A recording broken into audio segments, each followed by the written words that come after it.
नमस्कार प्रणाम। जी हाँ दोस्तों, सभी के दिलों के धड़कन धनंजय धड़कन का एक बहुत ही बड़ा सॉन्ग आने वाला है। जी हाँ दोस्तों, जिस सॉन्ग का नाम है पियुआ के का देबू। तो दोस्तों मैं आप लोग को इस वीडियो में सारी जानकारी देने वाला हूँ कि इस सॉन्ग को कौन गाए, कौन लिखे और कौन म्यूजिक दिए और इस सॉन्ग कब और कितना बजे और किस यूट्यूब चैनल पर रिलीज किया जाएगा। तो दोस्तों हमारे इस वीडियो में जुड़े रहे, तभी को पूरी जानकारी इस वीडियो में मिलेगा और हमारे channel brand news Bhojpuri DD को सब्सक्राइब कर लें। तो चलिए वीडियो को स्टार्ट करते हैं। तो दोस्तों मैं आप लोग को बताना चाहता हूँ कि सभी के दिलों के धड़कन धनंजय धड़कन का गाना, जिस गाना का नाम है पियुआ के का देबू। तो दोस्तों मैं आप लोग को बताना चाहता हूँ कि इस सॉन्ग को गाए सभी के दिलों के धड़कन धनंजय धड़कन और इस सॉन्ग को लिखे हैं उसका नाम है सूरज सिंह और इस सॉन्ग में म्यूजिक दिए हैं वो है दीपक दिलकश। तो दोस्तों अब बात कर लेते हैं कि इस सॉन्ग को कब और कितने बजे और किस यूट्यूब चैनल पर रिलीज किया जाएगा। जी दोस्तों, जिस सॉन्ग का नाम है पियुआ के का देबू। तो दोस्तों मैं आप लोग को बताना चाहता हूँ कि यह सॉन्ग लोकगीत होने वाला है। जी दोस्तों, अब बात कर लेते हैं कि इस सॉन्ग को रिलीज किया जाएगा RBF इंटरटेनमेंट पे। जी हाँ दोस्तों, अब बात कर लेते हैं कि कब और कितने बजे। तो दोस्तों मैं आप लोग को बताना चाहता हूँ कि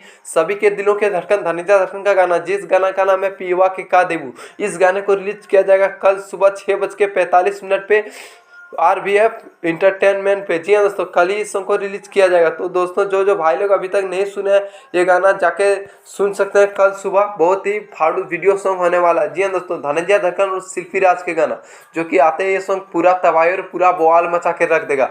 तो दोस्तों यही था एक अपडेट जो मैं आप लोग के बीच में शेयर करना चाहता था। तो दोस्तों धनंजय धड़कन का हर न्यू अपडेट पाने के लिए हमारे चैनल में जुड़े रहे और हमारे channel brand news Bhojpuri DD को सब्सक्राइब कर लें। जबकि मैं धनंजय धड़कन का कोई भी न्यू अपडेट लेकर आऊँ तो सबसे पहले आप तो जरूर पहुंचे। धन्यवाद, फिर मिलते हैं न्यू अपडेट में।